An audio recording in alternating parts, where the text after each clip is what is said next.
Well, good morning, everyone. Happy New Year and welcome to the first session of 2025 of the North Dallas Plano Career Focus Group. We are excited to have you here today. We're going to have an open forum today, which means how can we help you? What can we do to help you in your job search? So glad to have you participate with us online and in person. Thank you very much for coming today. Note that this event is being recorded and will be posted on the Career YouTube channel later for others to view in the future. So by participating in this event, you give permission for us to use your name and picture. Note that comments in the chat window will not appear in that recording. So interim leaders for now. My name is Walt Glass. I am retired. I've been in the information technology industry for many, many years. Going all the way from development all the way into sales and then support for deals over $1 billion. One of my last opportunities. And so I, along with Matt Keelan. Matt, would you like to introduce yourself? Say hello. I don't have a microphone. Where'd the microphone go? I'll introduce myself with everybody. Okay, Matt will introduce himself when we go through the introductions. So anyway, we're taking, that's just a note on Jeff. Jeff will probably be at lunch today. And he is progressing well. We look for his return in the near future. So Jeff, who had started this group, or actually didn't found it, but he took over it back in 2007. And he is our founder of the careerdfw.org. If you do not know about that website, you're new to job search. It is an absolute imperative must that you go to that website, take a look at the resources and information that's available there. We'll talk a little bit more about it at the end of today's session. And also the careerusa.org website. And already wrote a book called what he's learned about the job search that you may not know. So that's available on Amazon as well. And he's also served as a member of the PIC group, which we'll talk about that also in just a few minutes. So today's agenda is we'll start with success stories, any job leads. If we've got some recruiters online today, introductions and the committee reports with the interview success workshop PIC group. Rosanna giving us the career tip of the week and then our main event. So anybody have any success stories to talk about? How about any interviews? Was it pretty quiet over the holidays? Okay, well, we're looking for some more activity in January now that we got into the new year. Hope we get some of that when we go into next week's session. So next we'll do our 30-second. Oh, we got any job leads? I don't see anybody online from our recruiters, Matt. Nope. Nope. Okay, good enough. So for those of you that are online in the Zoom chat box, I'd like you to put some information in there. Remember, for you online, to save the chat, and it's also available afterwards when Matt sends out the email post group session today with the information on it, so that you can look at that. There's always some good information in the chat from people that's not even mentioned during this session, so you can look for that. Anyway, put in your name, what kind of position you're looking for. Give us your email address.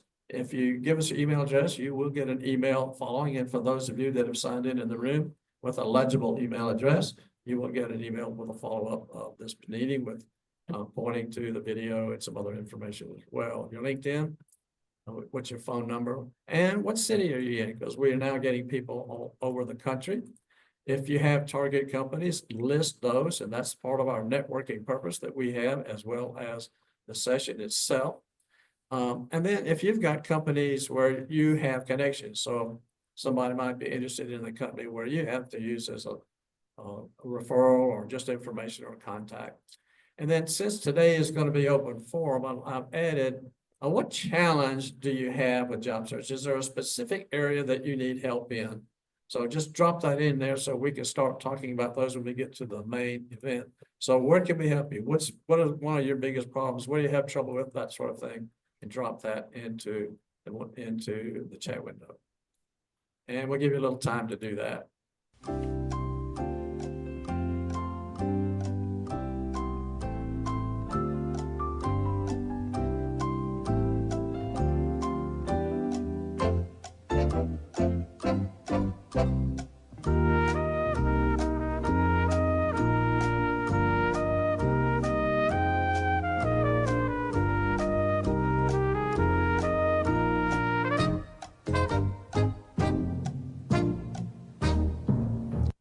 Okay, and you can certainly continue putting that information in if you haven't completed it by now. All right, for the people that's in the room, we'd like to do some in-person introductions, and here's an outline for you. You can just give us your name. It's always a good idea to pause between your first and last name so that we understand your name clearly as you introduce yourself, what kind of job you're looking for, what kind of contacts you need. If you have target companies, let us know what those are. And then again, if you have contacts at companies where you can help people. And also add your challenge. What are you having a challenge with in job search, or what's difficult, or how can we help you with that? And then repeat your name. So we have a microphone and a computer up front so that you can be seen by everybody. So if you get in line and come up and introduce yourself, we'll get going. Matt, why don't you go first since you're a leader? Sure, shame me into it. Good morning, my name is Matt Keelan. I'm an IT VP or director. Don't currently need any contacts. I have contacts at Cherry Becker and Brant Thornton. The challenge I have with my job search is taking too long. I'll speed it up. All right, who's next? Thanks, Matt. William? So goes. Plano, I'll be going. Come on, William. Plano. We need a line in the form. Get up. Let's get going. Show some energy. Yeah, it's a new year. Show some, I'll show as much as I possibly can. So good morning, everybody. My name is William McLaughlin, currently seeking a business analyst role and looking for contacts at Dave and Buster's in Cinemark. And then my name is William McLaughlin. Happy New Year. Thanks, William. Right, my name is Tyler Bauer. I'm looking for a business analyst role. I have contacts at Capgemini, and a challenge I'm actually having with job search is, after something didn't really work out, I got a job, just kind of thinking if I'm even looking in the right space or anything, and just kind of motivation. So thanks. Thank you, Tyler. Hello, everyone. Happy New Year. My name is Bill Story, and I'm looking for jobs that are at the intersection of technology and business strategy, things related to venture capital or corporate or product strategy related roles. I am open to contacts if anybody knows anybody that would be good in those spaces just to connect with in general. There are probably a variety of challenges in the job search process. I think time, like everybody, would like it to go faster. Would like the greater response rate from applications with resumes, and in general, also just trying to find good contacts, because I feel like my background is pretty unique and have a broad set of skills, but could add a lot of value for the right people. So if anybody has any ideas, would love to chat. And if I can provide any feedback to anybody else, please let me know. Again, my name is Bill Story. Great to meet everybody. Is this your first time here, Bill? Yeah. Welcome. Good morning, everyone. Happy New Year. My name is Mike Belzil.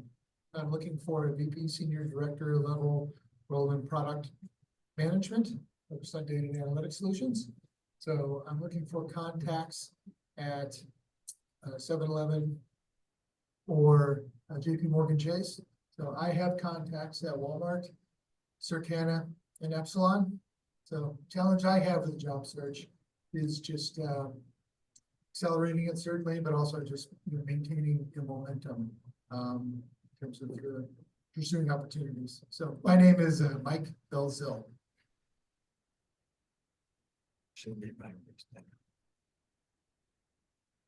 Good morning, my name is Michael Garber. Happy New Year to everyone. I am an experienced IT program manager looking for opportunities in the technology industry and cybersecurity. My challenge with the job search is currently finding good target companies that are growing and looking to add additional people for new challenges, specifically, I guess, in the areas of artificial intelligence and cybersecurity. And my name is Michael Garber. Thanks, Michael. Morning, my name is Kimberly Taylor. I'm in property management. I'm only looking for an assistant property manager role, basically at any property, any apartment community in the Dallas area. So my job challenge is just staying proactive and motivated. It is taking a while to find employment, but just keep looking. And that's it. My name is Kimberly Taylor. Got everybody? Oh, we have one more.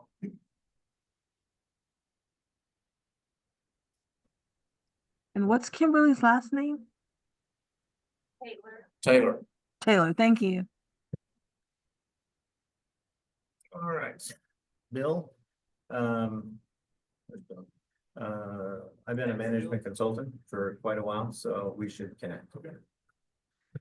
All right, for those online, let's start with my fellow Irishman, Callum Keenan. Okay, minor correction. I'm Scottish, not Irish, but it's pretty close. Oh, okay. No, you're forgiven. It's okay. So my name's Callum Keenan. I'm a quality manager and process improvement leader. I lead companies in reducing variation and increasing velocity to improve the bottom line. Target companies are all the aerospace companies in the DFW area. I have a lot of contacts at these companies anyway.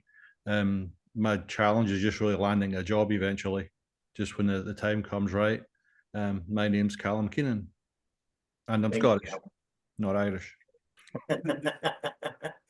Apologies for the accusation. It's fine. It's all in good fun. All right, Peter Watson. Okay, I am Peter Watson, your Englishman, although I'm accused of being an Australian on occasions, a services delivery and project manager in the telecom and telco and technology space. I'm looking for remote work or Plano and surrounding cities. I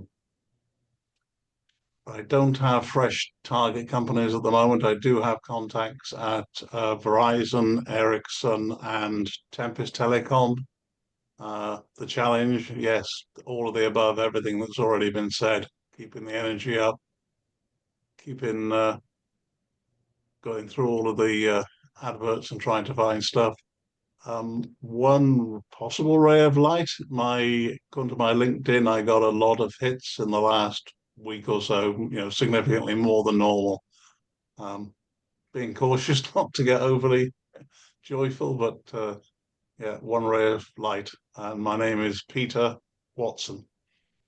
Lots of hits over the holidays. That is a positive sign. Keep us abreast. Margaret Martinez. Hi, my name is Margaret Martinez, and I am looking for a talent development position, which is employee training. And I am looking for contacts at 7-Eleven. The challenge that I have with the job search right now is networking and the use of LinkedIn to network. My name is Margaret Martinez. Thank you, Margaret. Glenn Meggs.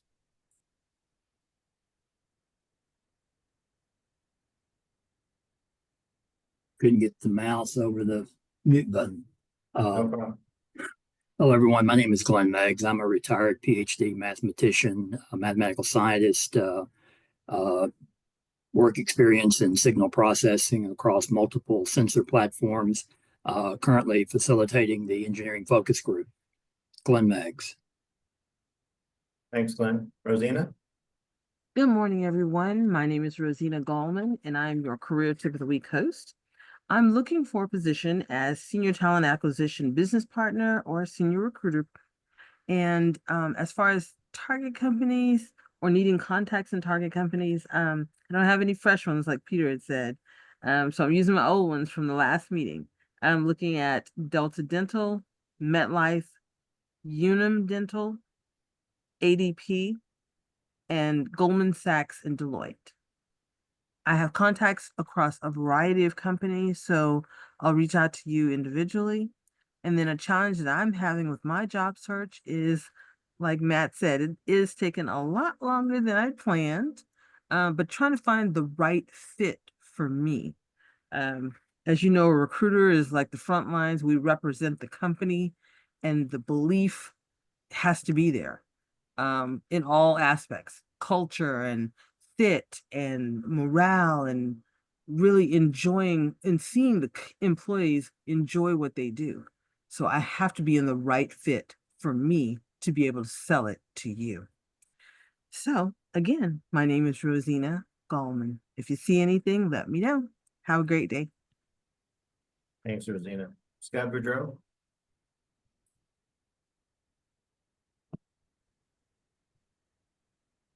Going once? How about Steve Rowan? Hi, my name is Steve Rowan. I'm a retired .NET developer, and I got pointers at GM Financial, FileServe, and those are the two I have. My name is Steve Rowan. Thank you, Steve. Did I miss anybody online? All right, back to you, Walt. Thank you much. Welcome again, everyone. Moving on. So let me introduce myself with telling you what I'm doing currently. I offer the interview success workshop. So I proclaim myself as an interview success coach. There was no certifications for being just an interview coach. So I developed my own certification process.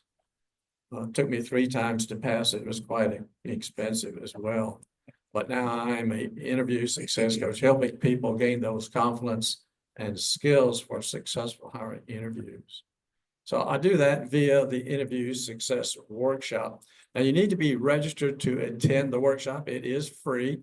That is a QR code on screen that will start an email to me saying, I'd like to register. I need your phone number, your email. I'd love to learn how you learned about the workshop too. Put in this, I met you or saw you through the North Dallas Plano Career Focus Group or whatever. I'd like to register, and I'll send you back an email with dates that are available. I'll handle it on Tuesdays, 9 to 11 Central on Zoom. I'm going to do 1 or 2 people at a time. I also offer one-on-one coaching for a fee. If you're interested in doing that, send me a note. You can see my email address right there on the screen or on my webpage. On LinkedIn as well. So I'd be interested in talking about how I could take advantage of that. So I'd be glad to have you participate. So with the interview success workshop comes the idea of learning without squirming. I mean, there's no need while we're learning in this how to set ourselves to have stress. I mean, it's really focused on learning to move us from the mindset of just responding to questions to how can I sell myself? So I developed a model back in 2000 that said, what are we really selling? And I say it's 3 things. It's who we are, what we do, and how we can help. So how do we do that? And that's what the workshop is focused on. Questions are answered depending on the question, who's asking, where you are in the process. So there's always options, strategies, structures, the way we might answer certain things. So we're going to cover the 12 basic categories of questions and kind of look at that and practice the selling aspect in those areas. Be glad to have you participate. Now with the workshop, we can learn ourselves to sell. With practicing is the best way to learn it well. Also register for the pit crow, answer the bell. And now here's Matt Keelan with its info to town.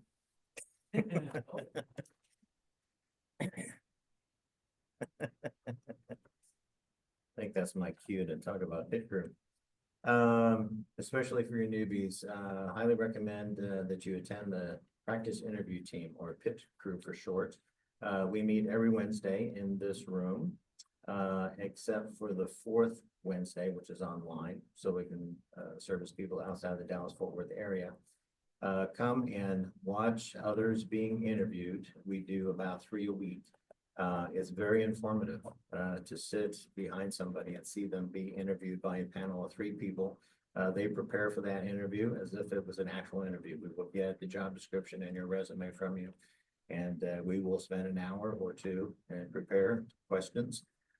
It is tough, but the nice thing is it's the toughest interview you'll have, so everything is downhill from there.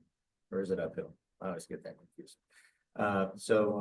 Come check us out. It's a great experience. It's free. Once you've attended a few times and see how it works, we invite you to go to dallaspitcrew@gmail.com or send an email to that. And Ron Layton will get you scheduled out in the future. Highly recommended. Walt and I are panelists. Yes, William? What's the availability look like for that? There's, as of 2 days ago, there was one opening for the next Wednesday, two for the next 2 Wednesdays. The online sessions are filled for January and February. So go ahead and put your request in. Practice early, practice often is the motto for the pit crew. So get your request in early. That's where I don't know where it stands actually today, but that's what Ron posted a couple of days ago. So there is availability. Get in line, come on out, have some fun. Improve yourselves, okay? So Rosina, it's time for the career tip of the week.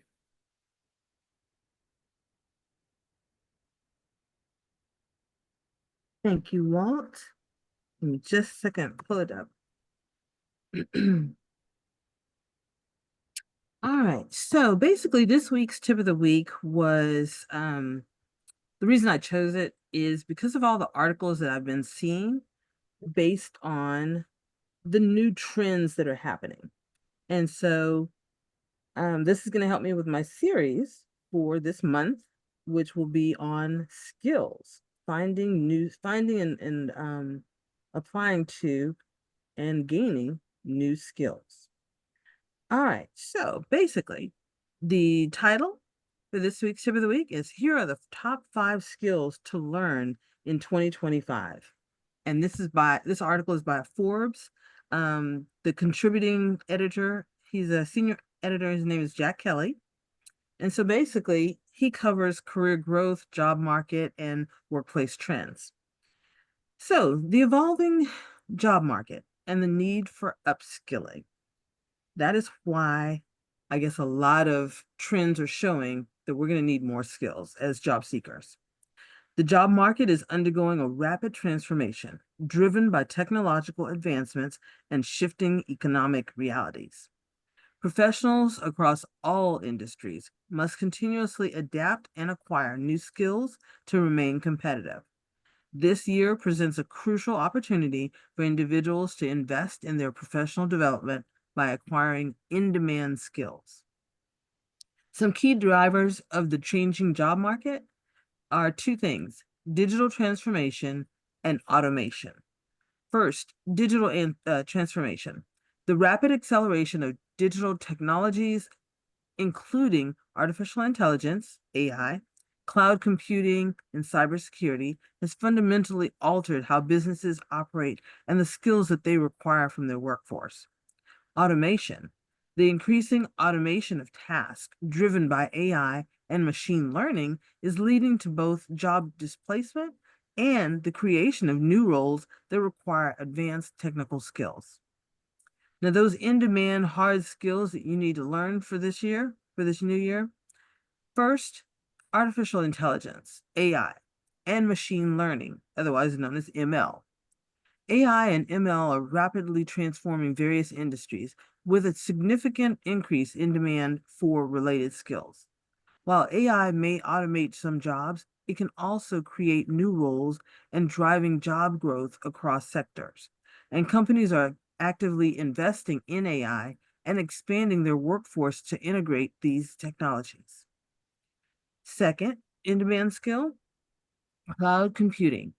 Cloud computing is experiencing explosive growth with organizations increasingly migrating their applications and workloads to the cloud.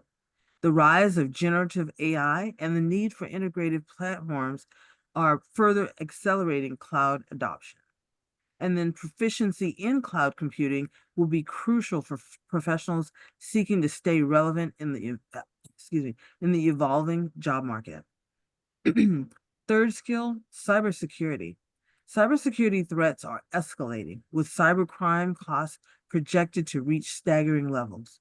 A severe shortage of qualified cybersecurity professionals exists, creating high demand for skilled individuals.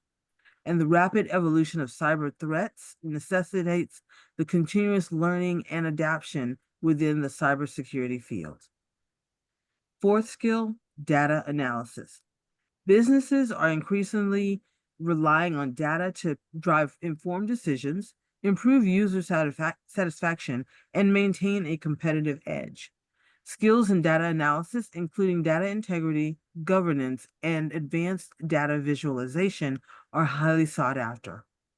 As organizations grapple with the challenges of data quality and governance, professionals with expertise in these areas are going to be in high demand. And the fifth skill is digital marketing. In today's digital world, businesses heavily rely on online platforms to connect with their target audiences. And with significant growth in digital and spending and the increasing importance of social media, proficiency in digital marketing strategies is crucial for career success. So basically, in conclusion, the job market of the future will demand adaptability and a continuous learning mindset. By proactively acquiring in-demand skills such as AI, cloud computing, cybersecurity, data analysis, and digital marketing, professionals can position themselves for success in a rapidly evolving landscape. Investing in your personal and professional development is essential to navigate this dynamic environment and thrive in the years to come. Well, welcome again to 2025. At least we know what we need to start on. And like I said, this career tip for this week is here are the top 5 skills to learn in 2025, according to Forbes. Have a fantastic weekend, everybody. Thank you very much, Rosina. I appreciate that. We'll be giving you some more information about these. These tips are posted on the Careers USA YouTube. And not on you, yeah, it's on YouTube. And that information and the details and all the extended information will be available to you as well. For example, here are some of the recent posted career tips that Rosina has given us. And also you can look at the number of hits of those, and you can see that the action verbs seem to be pretty popular with 372 hits on that as an example. But that's what you can see out there on the website, on the careerusa.org website. All right. Today, our lunch report, we're going to meet at Jason's Deli around 11:45. It's at the corner of Parker and Preston Road. Be glad to see you there at Jason's Deli. We have a lot of good networking and information and some camaraderie and making some friends and doing some good stuff to help us with job search as well as in enjoying the social environment of having lunch. So today's main event is the open forum. You have job search questions. You can ask us. We're here to help one another. So what I would like you to do now is, if you could, use the chat box to enter questions, or just open your mic and you can ask it online as well. And I'd love for each of us that are online to turn on your video so that we can see you as we are having our discussion today. So with that in mind, who would like to start with a particular thing that was mentioned or something they may have mentioned in the chat window with a challenge with job search?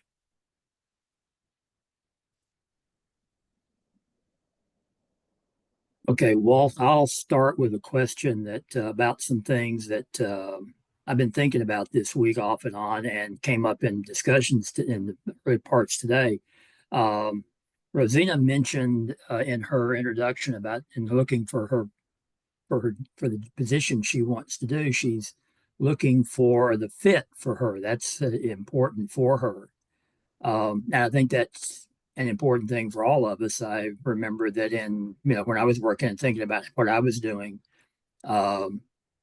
it turned out that for me, it wasn't a top of mind at the time, but the fit was really important. It was one of the 2 main things I was looking for. But in doing interviews, I found it difficult to figure out how to assess whether I was a fit not for the job, but for the team, for the location where I was going to be working, or on the other side, whether the group I would be working with was a fit for me. So I guess my question is how do you get that in, how do you query that in an interview and assess the fit? Particularly if you only get a couple of interviews or before you have a chance to meet with multiple people that you'd be, well, usually in interviews, you're meeting with people you're reporting to, not necessarily the people you're going to be working with. So just how do you assess the fit? How do you question to assess the fit is my general thought. And that, I don't know if that's got a good answer or not, but that's where I started. Okay. Suggestions, thoughts, ideas, what have you done in the past? A suggestion is if you're having an actual in-person interview is, can you walk around the office facility, just find out what sort of atmosphere there is as you do so. You could also And if, use and if AI to you get compare a the very job negative description. response, be suspicious. Yeah, you have to give that security. Glenn, you might use a little AI ChatGPT to compare the job description to your resume to determine a fit technically. Yeah. I would suggest, if you've got 60% or more fit, go ahead and apply for the job because you'll never be 100%.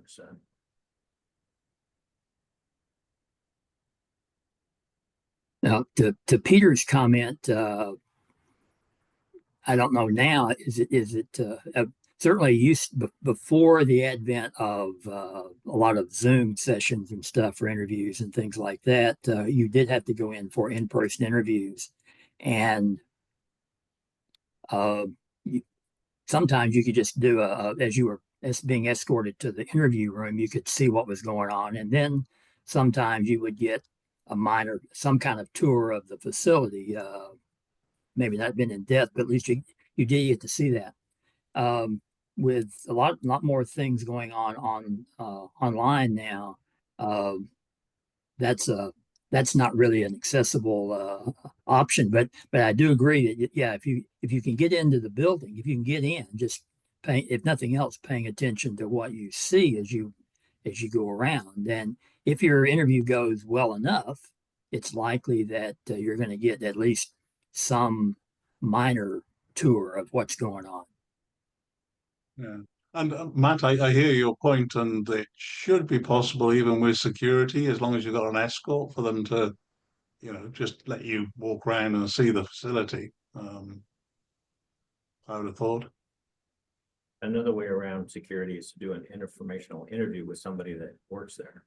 I did this at USAA, contacted somebody that's currently there, asked them to lunch, told them I would buy, chose a restaurant that was very near the location he was working in.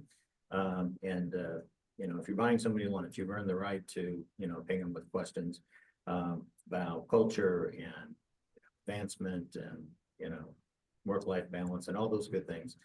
It went very, very well, and it did double duty as the person that I'll contact for referral when I see something pop at USAA.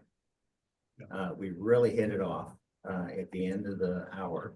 I asked them if, they offer referral bonuses, and they do. I think it was 5,000 at my level. So he was more than happy to say, sure, you see something, send it to me right away. I'll submit it. Maybe we'll get a chance to work together and I'll get the referral bonus.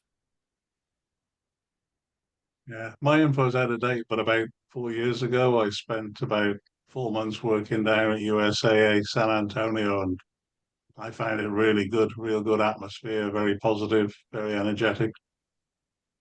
Did you run into Sheila Anderson, the CIO? Not that I'm aware of, no. Okay, just check it. Friend of mine.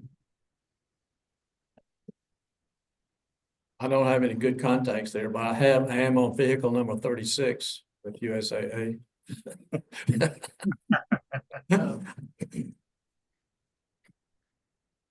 Well, let me ask you this. In fact, Matt, if you would you look, see if there's the previous presentation on determining culture fit is out there on the YouTube channel. I gave a presentation on this, Peter, on determining culture fit. So let me ask you a couple of questions and ask everybody this question. Have you written down or describe or able to describe your ideal culture? If I were to ask you, what are you looking for? In fact, that's one of the questions I ask in the pit crew is, how would you describe your ideal working environment? And what's it like? And so I'm listening to them. And not many people have a definition or an understanding of what they're really looking for. So what are those characteristics in leadership that you're looking for? What are the characteristics with the team and the collaboration? What are the characteristics with the vendors, the suppliers, the characteristics with the customers? How do they get things done? Because culture is kind of the soft skills we have and how we work and how they work. So what do they do to get with that? And so the process that I suggest is that start with describing your ideal culture. How do the operations look? How do you see getting things done? What are the soft skills that you're looking for from your manager, from your team, et cetera? What is that? So that we at least say, now I know what I'm looking for. Now I can develop questions to say, you know, how I can find those out. And of course, you can look on websites. Some companies have testimonials. I think Amazon is pretty strong on testimonials. Toyota might have some out there of people that work there, and they talk about what it's like to work there. So you can do some research that way. But questions you can ask, of course, networking, et cetera. We were talking about asking to talk or to take a tour of the office. Depending on how much they want you is where you ask the question, can I meet people, other people? I'd like to meet some other people in the organization. And actually, you're asking for permission to do an informational interview with current people that are, you know, current employees. And you talk to them and say, what's it like working here? What do you like best? If there's anything you would change, what would it be? So we have to figure out what those questions are. And the presentation that I have says, what is the value that you're looking for? What is so let's take like leadership. What's the definition of leadership? What does it look like in an organization? The kind of leadership that you're looking for. So if you're going into the military, we're going to have autocratic, you know, did I tell you to think, you know, that kind of organization. Government has its kind of culture. State government has things. Nonprofits, et cetera, have cultures, et cetera. So what is it that when I see it, that I know it's working? So you have the mission, vision, and values. If you can find those out and know those very, very well, then all right. If the values are going to drive the decisions in the corporation, then what questions could I ask to say, how does this particular value show up on the floor, right? To figure out what that question might be. And you say, okay, so I'm asking my manager, how do you reward people? All right, give me a typical agenda for a meeting that you have. What's it like working with the other executives? Describe the CEO. All right, questions like that to say, let me find out, because leadership is one of the primary things that I find people are saying is very critical in making a decision and culture fit, for example. So put those things out. See how it works. What does it look like on the floor? And when you describe what it looks like on the floor, that'll help you ask the question to show that description. So that's kind of the process. Does that help? It does, And yes. the video might be out there. Is that the one you're 8/19/22 on the Career USA YouTube channel is that presentation. So if you go out to Career USA YouTube, I will talk about that in a second at the end. But that presentation is on that date on YouTube. And I will include, as usual, the chat from the meeting for those of you in the room and the follow-up email, so that you can have the link as well. If you gave me your email address on the sign-in sheet, you should do that. William.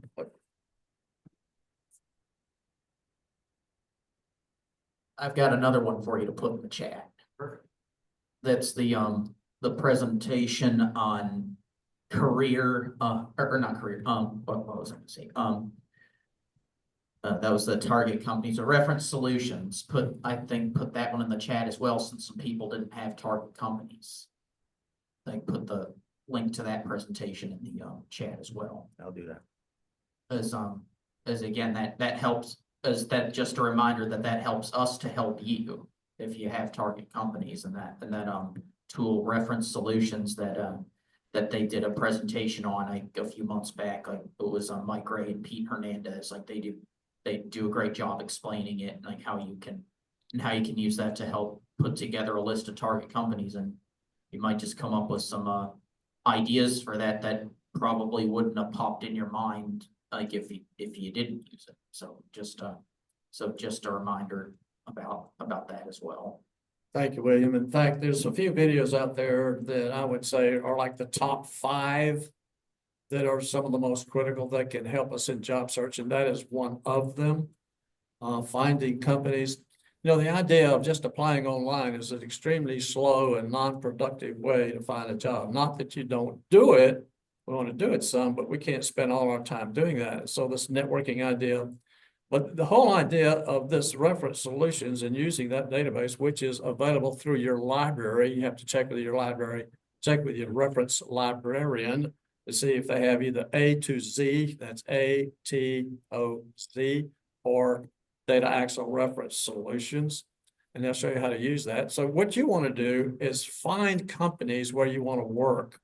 And this has a great database for accomplishing that. You can search within a certain radius, number of miles, of different parameters. They got about 6 or 7 or 8 different parameters you can set in your job search to find companies. Find a company that is like the company you want. You put that into the search, and then it brings up other companies that are similar to that, offer the same type of thing, etc. So it's a great tool.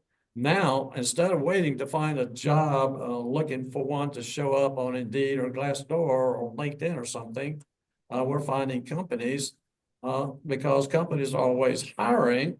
So how do I get into that company? How do I start networking into that company and getting information about it, doing our research, etc. So we're not waiting for somebody to find us. We're out there looking for a job ourselves. We're saying, I'm finding the company, I'm finding the position. I don't care what's posted. Here's what I'm interested in doing, etc. And so with that mindset, you go forward. And it also, at the end of the one of the last things that it shows you when you look up a company, it shows a list of companies that are like competitors or in the same business. And so you can get, one company and go into there and look, and you can get about 8 or 9 companies, other companies that you might want to look at as well for your job search. So I highly recommend you research that through your library. And as William has told us, there is a video on that on how to navigate it, how to use it, etc. Out on the Career USA YouTube channel. Yeah, Walt, I was going to say that that was another one of the items that was on my list was the reference solutions tool. And particularly if you're looking for, if your job fit that you think you have is with the smaller companies, then that's likely to be a prime, that's going to be a prime source for finding smaller companies that you don't already know about, because otherwise you're not likely to run across them.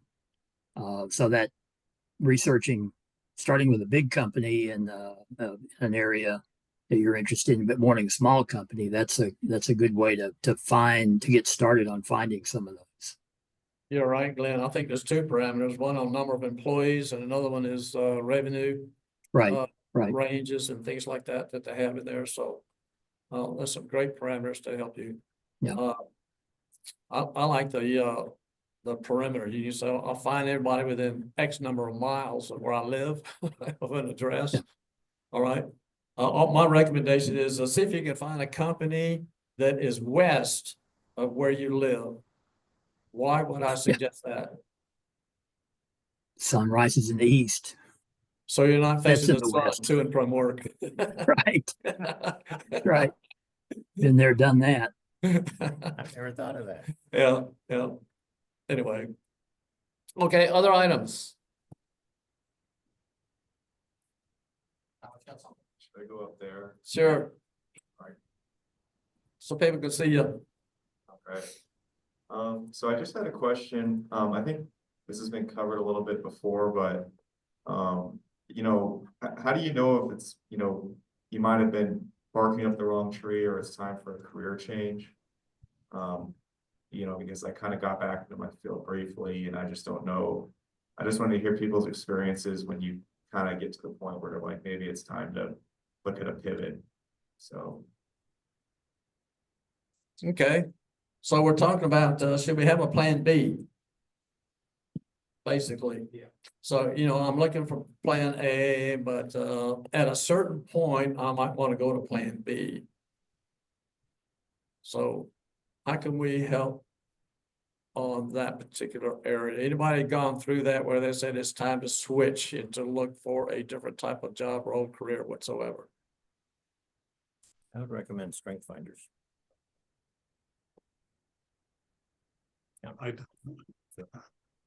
So, Matt's talking about recommending strengths finders, and how would we use that?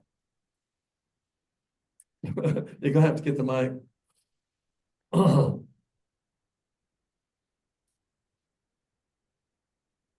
Strength finders, if you're looking for a career pivot, is a good way to determine what your strengths are and how they apply to different industries. That's not any louder.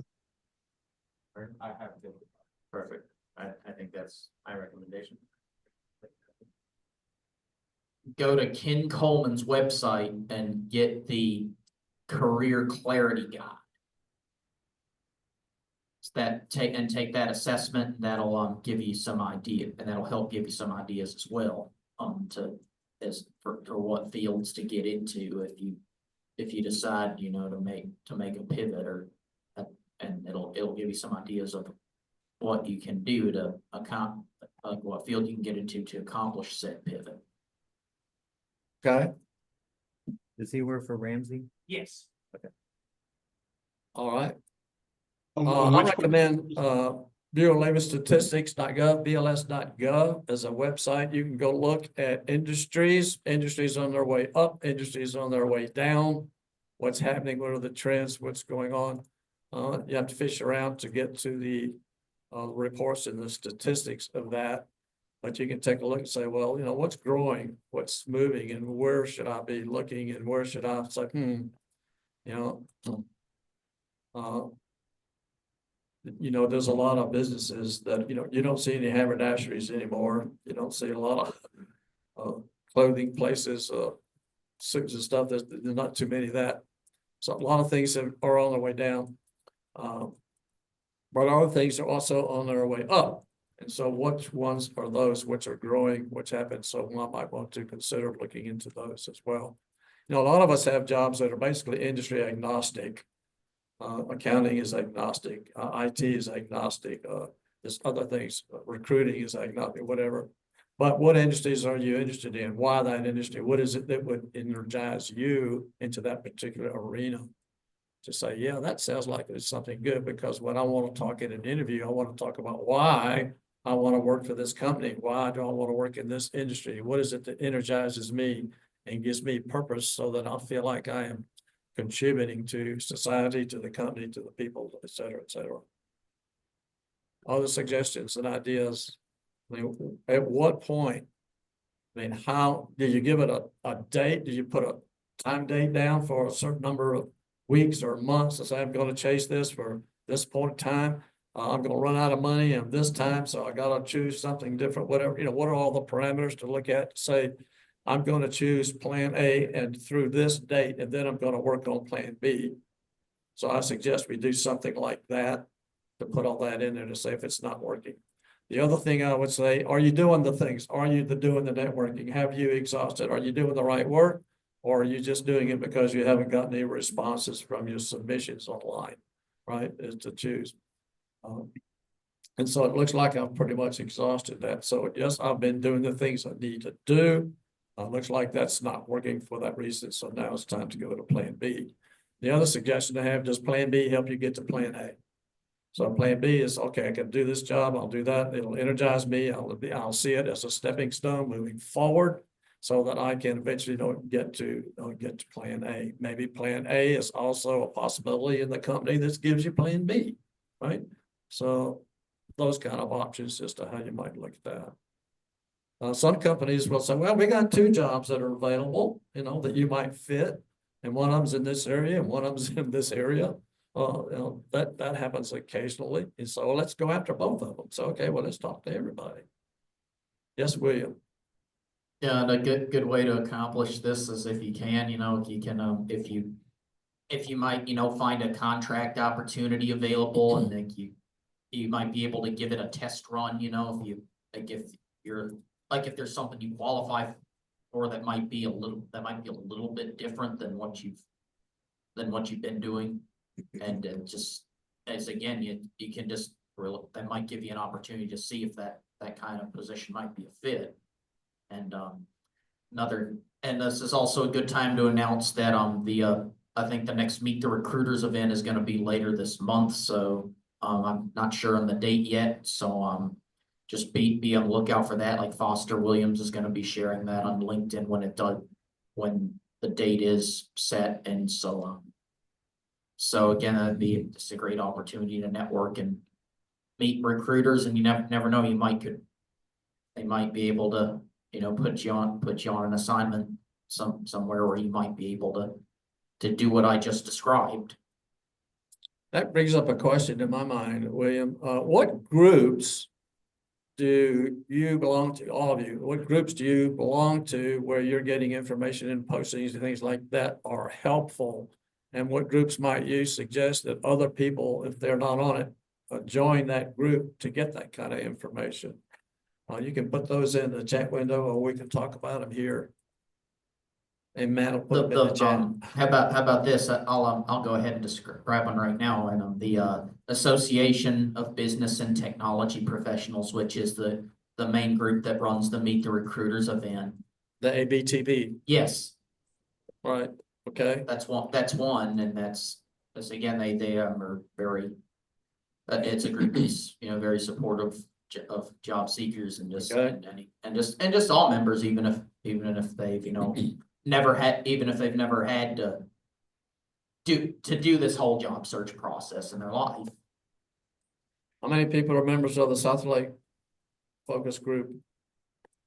Okay, and they have a also a group. We have a group. We have 2 groups actually: the Career USA and the Career DFW groups that you can join. The .ios that are out there. Yes, William. And also the and this is also a good time to announce the St. Jude Career Alliance. Like if you're interested in getting in that, their next workshop is 3 weeks from tomorrow. And just an FYI, if you do attend that workshop, you get free access to their accountability network that they have, and which might be useful to you in your job search as well. And it's a all day workshop at a $25 cost of attendance. That includes the book they provide you and also lunch and snacks and beverages throughout the day. And you can definitely learn plenty by attending that workshop. Yeah, that's going to be at St. Jude Catholic Church. That's in Allen, yes, Texas. So you can look up the address for that. But it's used to be St. Jude Career Alliance. Not sure what they call it now. It still is. Okay, St. Jude Career Alliance. So we can look that up. Is that on the calendar? The CareerFW.org calendar? Been updated or not? Just post it in the chat. Post the website in the chat. I'd have to look. I don't have the website handy. Oh, just yeah, just Google St. Jude Career Alliance. It should be right at the top. And then you can just copy and post the link in the chat. Look up the name Greg Meckler, Mechler, on LinkedIn. He leads that group, so that's another way to get access. Yeah. You were asking about groups at one time, and I haven't really paid much attention in recent years. Are the LinkedIn groups still useful, or are they just now so large and ubiquitous that they don't really have much? I guess the question is, how much utility is there in having and being in the LinkedIn groups, the job groups, networking groups, all the various kinds of groups that are there? Is there any utility still with those?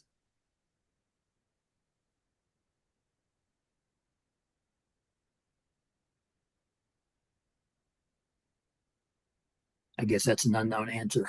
Yeah, looks like, well, so what groups, do you belong to? What groups out there do you belong to where you're getting some, information that's helping you with your job search? PMI for me, they put stuff out. The project management PMI group, okay? Quite good. What's the other one?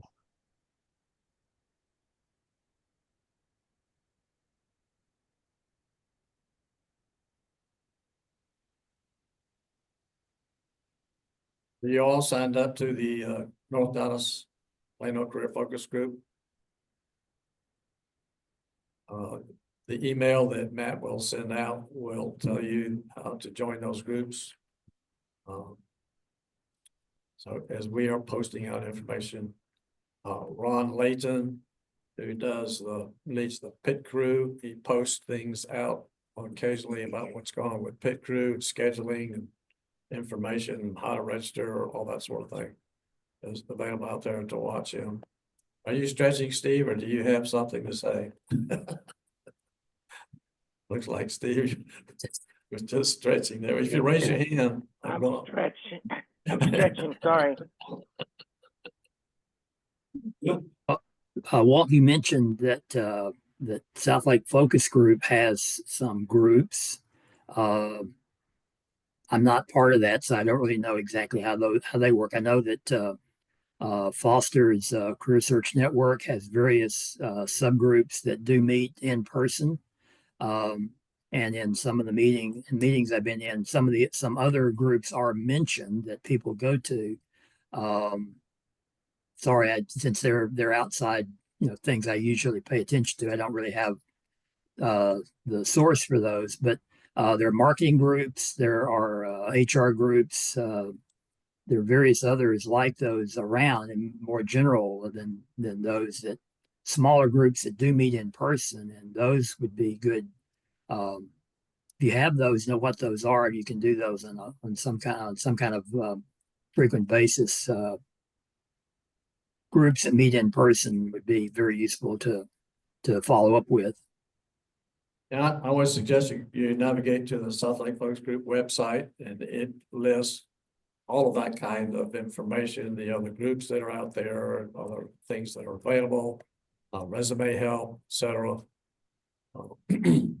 Matt is one of the contributors and workers, volunteers also at South Lake Focus Group. He leads one of the subgroups that are out there. So if you were to recommend a group to others, I would say that would be one of the top 5 groups out there is the South Lake Focus Group. Their introduction, their orientation session is one of the top that I've seen in the, I haven't seen them all, but if you're new to job search, I would strongly suggest you attend their session on, I think it's called Quick Start or something like that. Can't remember. Jumpstart. It's Jumpstart. Resources, information available to help people with the job search. If you haven't participated in that, I'll suggest you go out there. It's at White's Chapel in South Lake. It's north of the airport. Yeah, right back here. And one other suggested group that's local in DFW that I have a pleasure sphere as well. The business navigators, the executives in transition. I've attended some of their sessions. I think it's a good networking Are you in forum, that group? especially for Mondays. more senior roles, but they have broader networking meetings. They meet less frequently, usually once a month, but they are another good source for networking, and have focus groups for different industry or career areas, the product group, HR group, leadership group and operations. Group, so just another avenue to network that's local to DFW. That's been very helpful. Yeah, Matt's telling me that meets every other Monday, I believe, and if you know Brandy Shade, who spoke here about strength, she leads that group, so executive level. There's several executive level groups that are in the Dallas-Fort Worth area as well, if you're at that particular level of job search. Yes. And I think this is a good time to remind people that this coming Tuesday is Frisco Connect. Okay.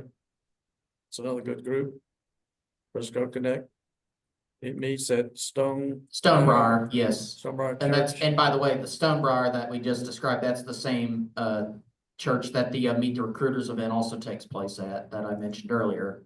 And so, but yeah, but with Frisco Connected, it's this coming Tuesday, not at 9 a.m. and can sign and just Google Frisco Connect and you'll find the website. You can and if you plan on attending, I encourage you to sign up in advance so that the check-in process doesn't take as long.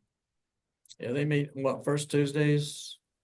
Yes, First first Tuesday Tuesdays of the of the month. It's month. first Tuesday of the month. At Stonebriar Community Church? Stonebriar Community Church, correct. Yeah. It's north of Stonebriar Mall, a little ways. Good group. Okay, other questions, other areas? Mike, I'm gonna bring it to you. I'm guessing you would suggest going to general professional meetings as well, like industry groups, et cetera, to network with Correct. people that have jobs currently as well. To kind of broaden out your network and Yeah, I think one of the things we can do is volunteer during our job search. And volunteering at these groups is also good, okay? So say you're at the front desk and you're meeting everybody that's coming in and you're volunteering to, help them sign up or whatever it might be. The leaders of those groups are also great helpers for us in job search. And so they are great connectors and great connections to say who should I talk to about whatever. That should be on our list of in networking, who would I talk to? And I said, well, the leaders of these groups can point you to a lot of different resources and information available as well. Walt, at this point, I would also like to interject here that if you're volunteering at any of those or attending any of those groups in person, that you make sure you have a highly visible name tag that you're wearing with your personal information on it. Yes, exactly. If you don't have that, you might as well just be invisible, because if they don't see your name, they're not gonna have much of a chance of remembering who you are. That's what I'm talking. Just remind them that we have tags here. Oh, yeah, I'm sorry. Matt was telling me, we have name tags here. If you're in person, we have name tags for sale. They are 99 cents plus 1 cent tax. So, but we have the holders and you can make your own, or you can look up some templates out there as well. But strongly recommend that you do that. People that have used them are getting very positive comments from people that they talk to. So, well, thank you for having a name tag, that sort of thing. So it's a very strong differentiator, and it helps you when you meet people. One of the things you do with these groups is you talk to people. You're in line, just talk to a particular company, and you talk to the person behind you. So, I'm Walt Glass. What are you looking for? What's going on in your life? What's happened, And we start that conversation with helping them, and then they turn around and say, well, what are you looking for? And there you go. We're building a relationship, building connection, building a contact, not just a contact, but a connection as well. So the name tags are a nice little thing to help make a difference. Yes, sir. Yes, and another suggestion, when you're at events like Walt was just mentioning about like talking to people behind you in line, not just at job fairs, but also even at the Meet the Recruiter event. Another reason why I suggest that people attend that, because at least the last one they had, there was over 250 people there. And so you can that's a lot of others you can talk to, before the event gets started, and even while you're in line waiting to talk to recruiters, you can just be able to just talk to other people, that you have opportunities to talk to other people there, and you're just in front of you're in front of so many others, and you can, and you just never know, or you might find the next valuable connection. Great point, William. Meet the Recruiter is not simply a online submission process substituted by in-person submission process. It's much more than just doing that. Okay. What's next? William? Thank you notes. That's what my question is about. Okay. So, what about, so about how do you first write a good thank you note, and what should say in there, and then also, like, when do you actually, you know, give your interviewers a thank you note when you go, like, after you actually have your interview with them, like, when do you do that, and like Okay. what, and how should you actually write one as well? So that's really my question. Okay. Anybody out there got a sample thank you note they've sent that they could share? Get a real one? All right, microphone.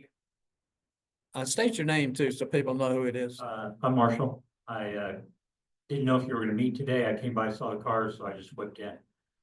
So I apologize for being a little late. One of the things on thank you notes that I really try to avoid is any kind of template. When you interview with somebody, you're making a connection. So based on that connection, how you interacted back and forth, what was brought up in the interview that was significant, those things should be referenced, and I do them as soon as I get home. So usually at an interview, we exchange business cards. So I have their email. As soon as I get home, pop the email in while the interview is fresh in my mind. For example, I had an interview the other day, or yesterday, for a matter of fact. I used to work at REI in customer service as a salesperson. And so when I sent the thank you note to the lady, I said, you know, I appreciate your interest in my time at REI and the time that I spent working with customers. It's kind of a way of reinforcing a sales point of the interview. But I would keep those very personal, quickly. And then, because the interview is going to be different from time to time to time, and there really isn't a template that works. Sure. And it's the one time you really want to be genuine and authentic in your connection. Since we didn't get his introduction earlier, why don't we have it?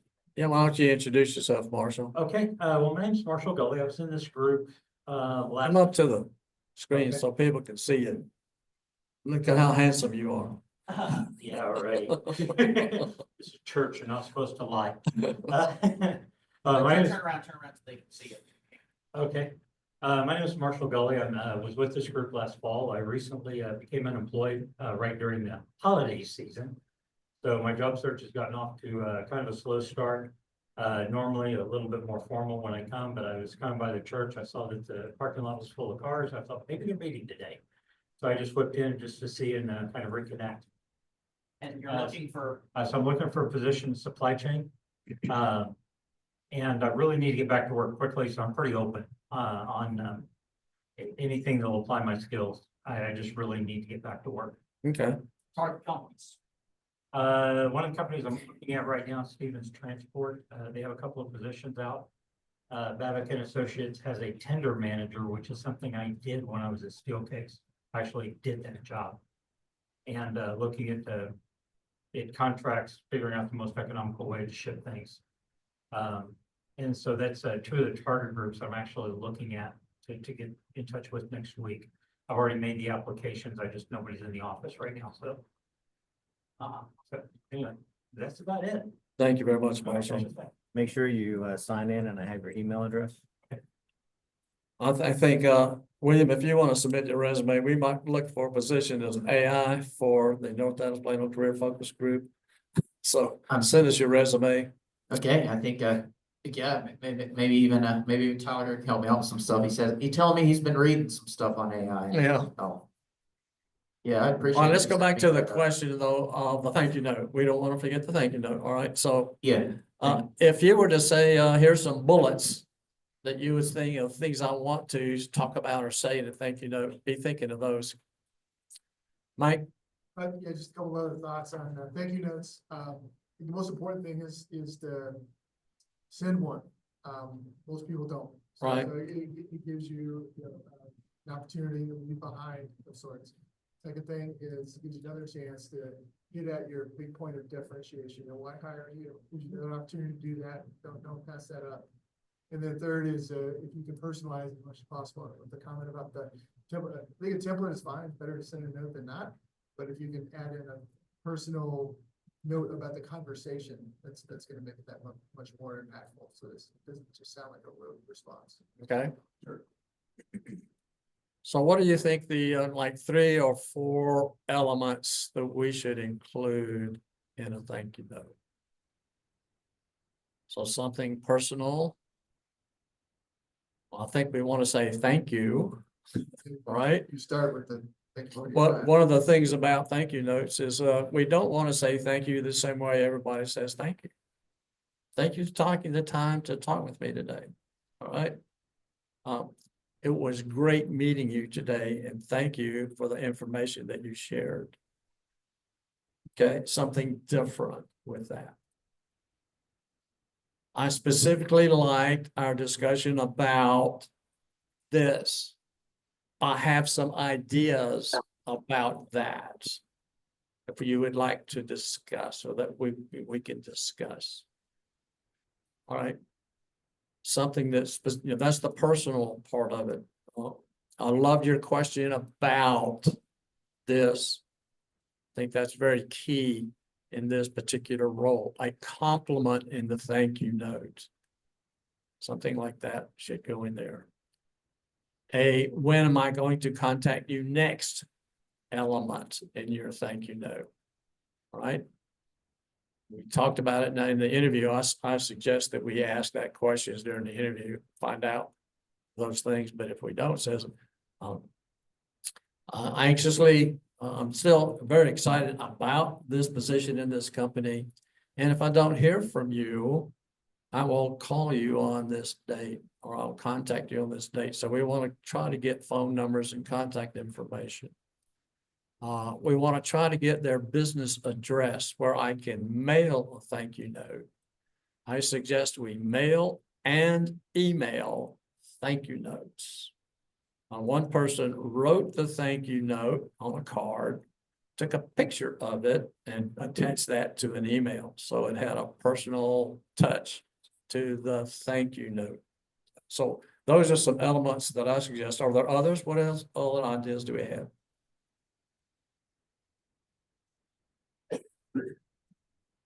Handwritten or email? Handwritten, or if your handwriting is legible.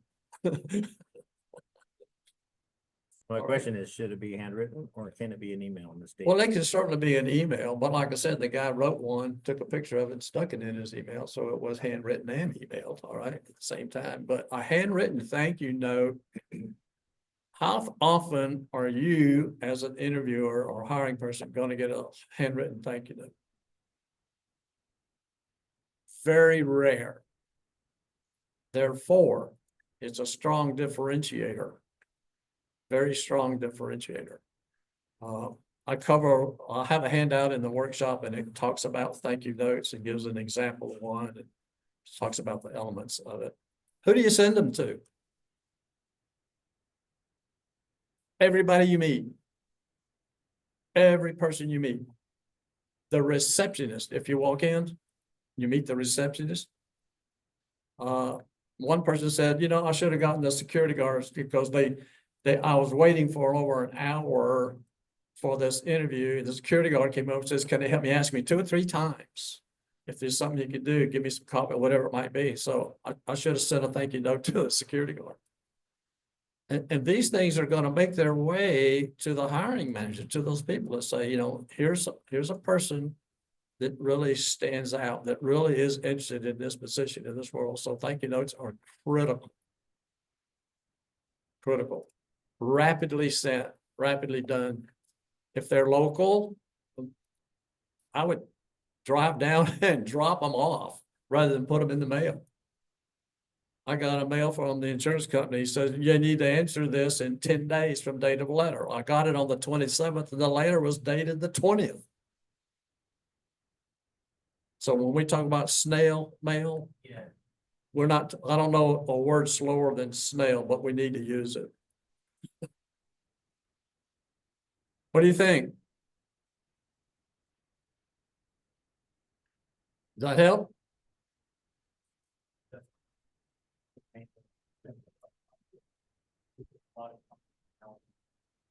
Yeah, you might not be able, Marcia was talking about, you might not be able to find an address and do that, Yeah. but try to, all right? Even if, you know, sometimes they got an address on their webpage. Or Right. ask, where address can I send a note to? One of the things I'm finding is I go through different job searches, about every 2 to 3 years, job search changes because of technology. And one of the things with the hiring manager now, I would encourage getting the electronic one off immediately. I'm not against the idea of sending a personal one, but a lot of times that personal one, by the time it goes through the mail, not just the US Postal Service, by the time it gets delivered to the office building and routes through, they may have already made a decision by the time they get it. Also, keep in mind that a lot of times the hiring manager, not so much the HR person or the recruiter, but that manager is extremely busy. He needs the help. But the more he needs the help, the less time he has to hire somebody. And I usually find that a short email, again, very personalized, 2 paragraphs max, and that's if they're only like 1 or 2 sentences. They just don't have the time. And so I find that a short email Right. that is very personalized is usually the best one. And then with my recruiters, I sometimes don't send them because I already have a relationship with them. I'm already talking to them multiple times during the week. There's already a relationship and I have a chance to say thank you later on. But that's one thing just to keep in mind, that the office culture has changed a lot since COVID. The people that are in the office, a lot of times are overwhelmed. And so sometimes less is more. I guess that's all I'm saying. Right. And it's kind of hard. Some people are remote, you know, where you can't send them a note through the mail. However, I suggest if we can, do both. Do both. Harley's with you on doing it rapidly, electronically, you know, digitally, with that. But see if you can do the other one as well. I'm gonna call the company and tell them I want to send a note to this person. What address can I use to ensure that they will get this?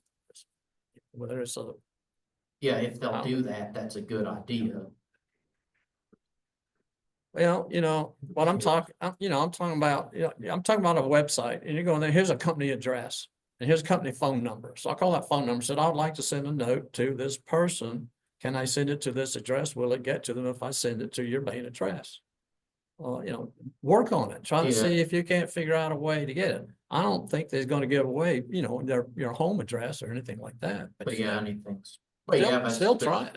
still, I get that them not wanting to give out a specifics of that, especially due to national security issues and all this. Yeah, stuff. well, the hiring manager says, how'd they get this note to me? How'd they do that?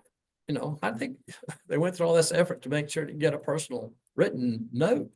That you're way above and beyond the expectations of what people are given, and you're the kind of person I want to hire. It's worth the investment. Other issues and concerns. We got a few minutes left. So one of them was talking about staying motivated. Was that?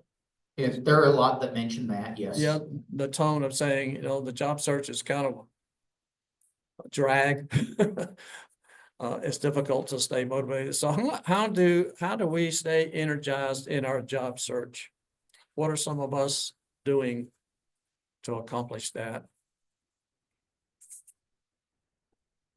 He said, get out of the house. Get out of the house. Okay.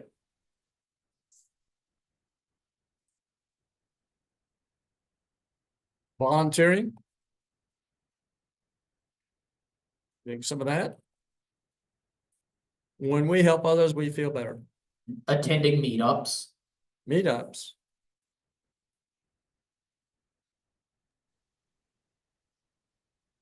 Joining sessions like this. Yeah. Right. Yeah, what I meant by get out of the house is coming to sessions like this. I quite often will go do my work at the library.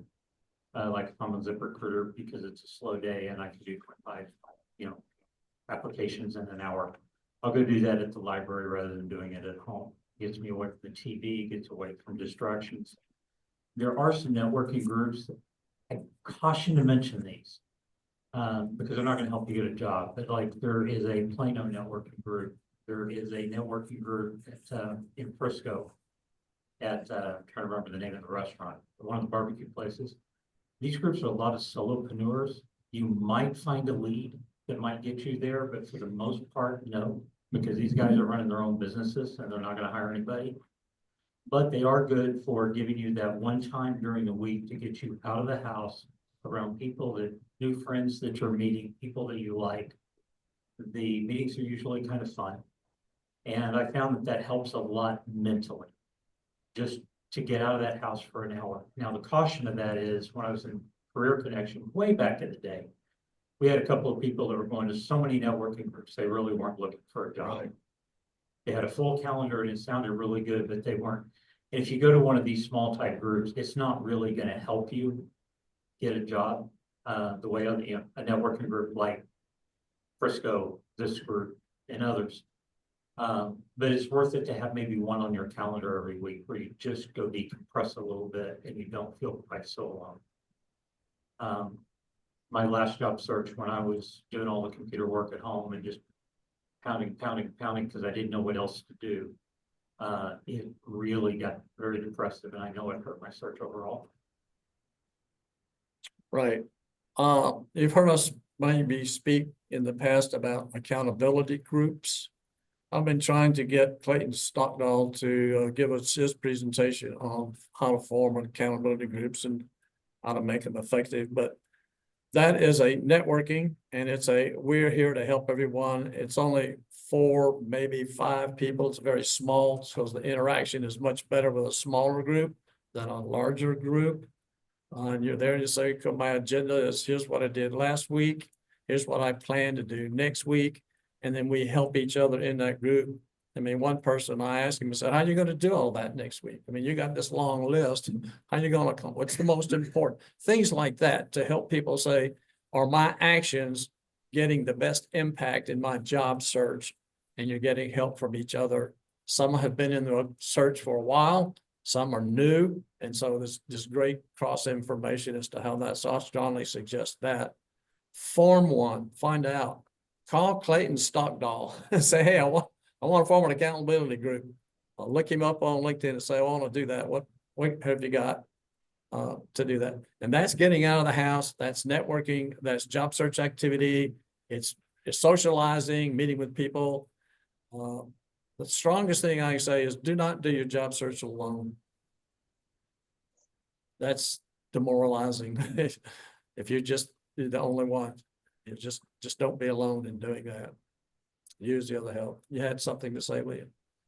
I guess I should say again, you know, with the St. Jude Career Alliance that I mentioned earlier, like that they do now have an accountability network, and they which is free to join. It's not mandatory that you join if you participate in the workshop, but you do have that option as well, you know, if you decide to go to the workshop. Can you find out some more information about that for next week and talk about kind of what that is specifically? I mean, I can see. I'd have to, or you might could reach out to Greg and see if Richard might give any more information on it. I'm asking you. Oh, yeah, I'll see. Yeah, I think I may still have the email from Richard, so I might be able to get more information on that. But let's see. Maybe I could. Let me see if Okay, I'll take a look and see what we can do with just some specifics to direct people to, to Richard or to whomever and say, I'm interested in whatever. Yeah. To get us a way we can find out more information. Yeah. So they do. I do have I do have a little on it. I got you can let's see. Well, while you're looking that up, let's go ahead and talk about other needs. When you get that together, we'll come back.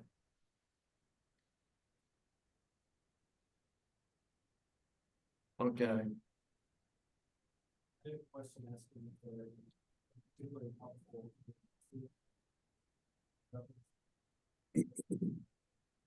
Are there any particularly helpful AI tools to leverage in the job search? I see a lot of websites, but I don't know if there's anything people recommend. Yes, Can you recommend? yes, I can. One of the best things is, Matt Keelan is very familiar with AI tools, different ones that are out there, information about it. He's our co-leader. There are a couple of recorded videos by Rusty Wright, W-R-I-G-H-T, that are out there on the Career USA YouTube channel. It's of all the videos that are out there, Rusty's session and his hits are far and above the number of hits on any other session that's out there. He has the most hits in viewing that. So look up using AI in job search. He talks about it specifically for job search purposes. He has a link to where you can get prompts. I just got a note from him. He sent out some notes to people over the holidays, and I strongly suggest you take a look at that information, and Matt has some other tips for us. To answer the question directly, I use 4 different engines. ChatGPT is number 1. It's just the first, I think it's the best.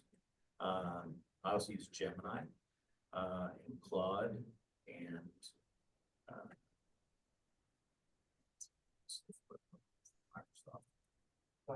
Copilot, thank you. So they all have their strengths and often play them against each other. So I have all 4 of those pinned to my Google Chrome. So they're always available. There's a 5th I have pinned. It's not an AI engine, but it turns the output from AI into something indistinguishable from human speech. So it's a little less robotic. It's called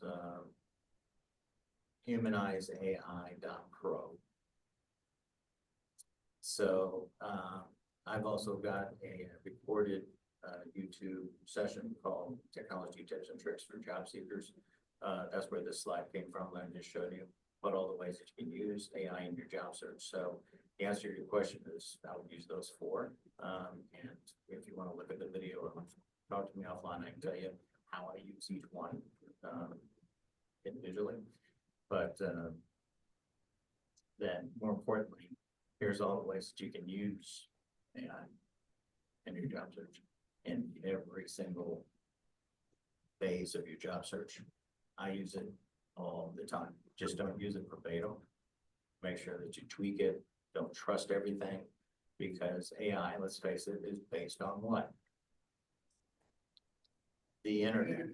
And as we know, not 100% of the information on the internet is accurate. So number 2, if you're getting some wild results, you can turn off the generative part. The generative part is the thing that where AI makes stuff up. You can turn that off by putting in your prompt, don't hallucinate, or just give me the facts. And then it won't generate things. But again, even the things it doesn't generate come from the internet, which isn't 100% accurate.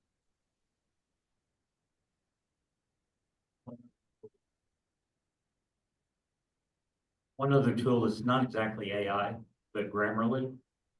I'm a creative writer when I'm not having to make a living.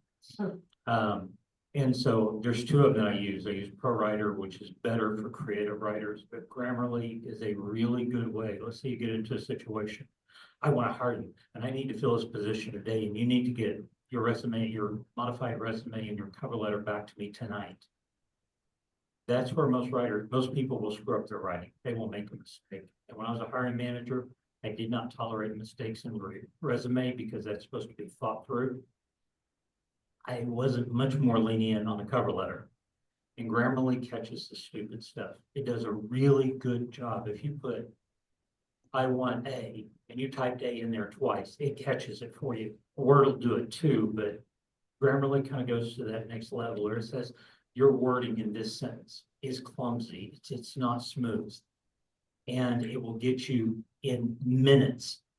Catch that stupid stuff you can write, as long as you know basically what you're writing. You can write a cover letter, run it through Grammarly, and I mean, in 20 minutes, you're done with it. ChatGPT can do it a little bit faster, but it sticks stuff in there you didn't ask for. So you have to watch it. You spend 20 minutes reading it anyway. But even though Grammarly is not AI, now more AI is coming into it because I use it all the time. It is an essential tool, especially if you have to write something on the fly.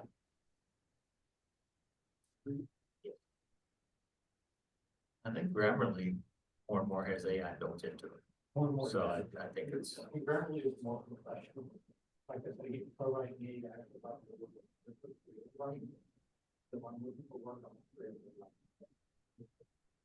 Yep. By the way, all these AI engines have apps. Gemini was dragging on iOS until November. They finally came out with an iOS version. So I have all of them on my phone. And with the latest version of iOS, you can actually add apps to your control center where you swipe down from the upper right. So I've got ChatGPT right in there. I use it that often. The other thing about the ChatGPT app is it's in a conversation mode. It's the right button. There's two buttons on the lower right. The left one is the microphone that just does speech to text and allows you to talk your prompt. The conversation mode is awesome. Check it out. You can use it to practice interviews. And it's just back and forth. So it's not a replacement for pit crew. There's nothing like a live audience and live participation and the stress of it and all of that to prepare for an actual interview. But in preparation for that, or in between, or when there's not an opening, in conversation mode. I have another slide on this and we'll go back, by the way. Happy to provide it to you offline. All right. Good morning, everybody. Good morning. I'm hunting for something online. I found Rusty Rice and it started playing it, so I don't want to play it. I thought somebody just joined us. But go into conversation mode and say, I would like your help preparing for an interview for a project management position at an aerospace company. Please ask me a series of questions as if you were the interviewer. And she or he, depending on what voice, will actually say, okay, happy to help. So tell me about the biggest challenge you had as a project manager. I answered with, our primary stakeholder died during COVID. We had to replace that stakeholder with a new one, wrap them up very quickly, but we still came in on time and on budget. And she said, I'm not kidding. That's terrible. I'm sorry to hear that. So great job. Good morning, everybody. Well done. I cannot stop it from doing Okay, this. I'm hearing myself in my ears and in my head. Yeah. Is that the tech tips and tricks presentation? That's fine. So anyway, conversation mode to help you with preparing for interviews. Good stuff.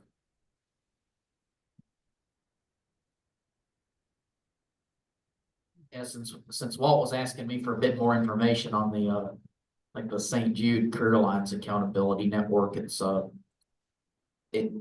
give you a little.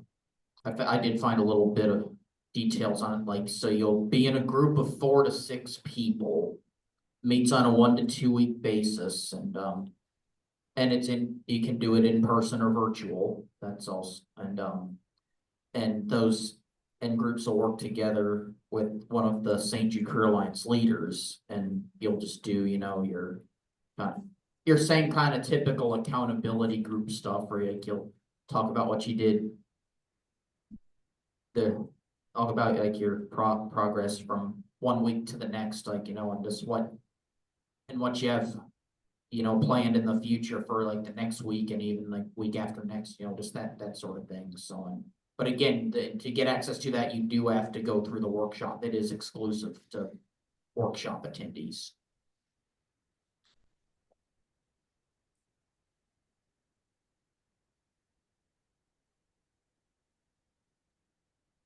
Well, I was struggling to put Rusty Wright's link to his video. And while I was just trying to copy it, it kept wanting to play it, so I have to sharpen my skills on YouTube. Anyway, so there's that one that you can go take a look at as well. Okay. Anything we haven't covered that somebody says, I really need some help on, and would like to get some help on, or know where I could go to, or what information I could find? What's slowing down your job search? What's the thing that you need to do, but you're not doing, and you want to figure out how to get doing? What's the hardest part of a job search? Getting any bites? Getting bites. Okay, so how do we get bites? Networking? Having a Networking? Submitting? Make changes to your resume Okay, so that it's more ATS friendly.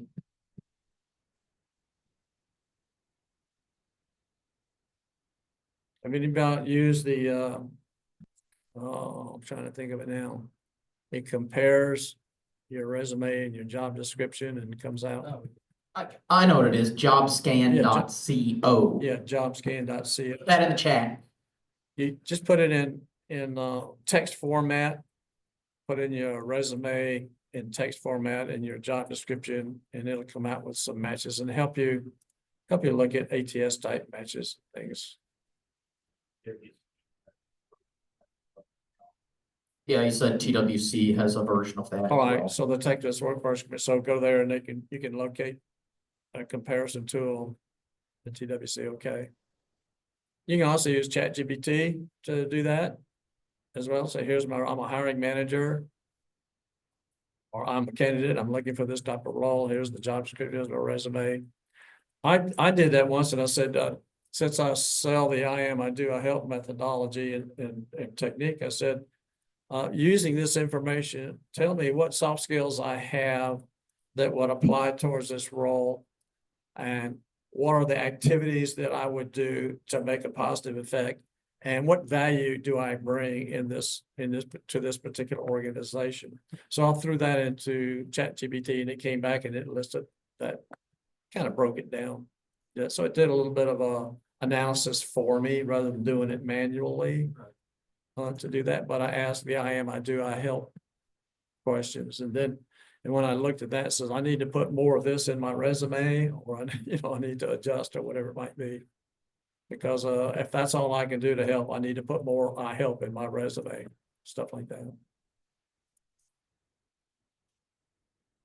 One thing about resumes is I started using a semi-functional resume, which means that I basically have my contact information, my accomplishments, and then my chronological work history.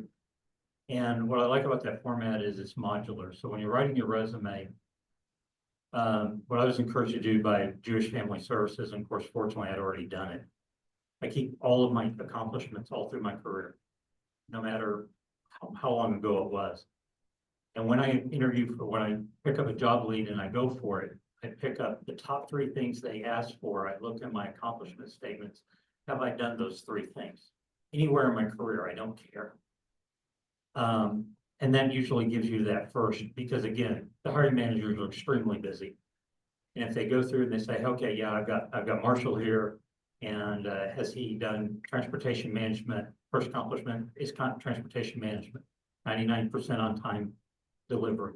The second one, the third one, he probably will quit reading at that point. And because my resume is modular, I'm not writing anything on the fly. I don't have anybody in a phone interview go, I want to know about this. Oh, I got to write that. It's already written. I just got to plug it in.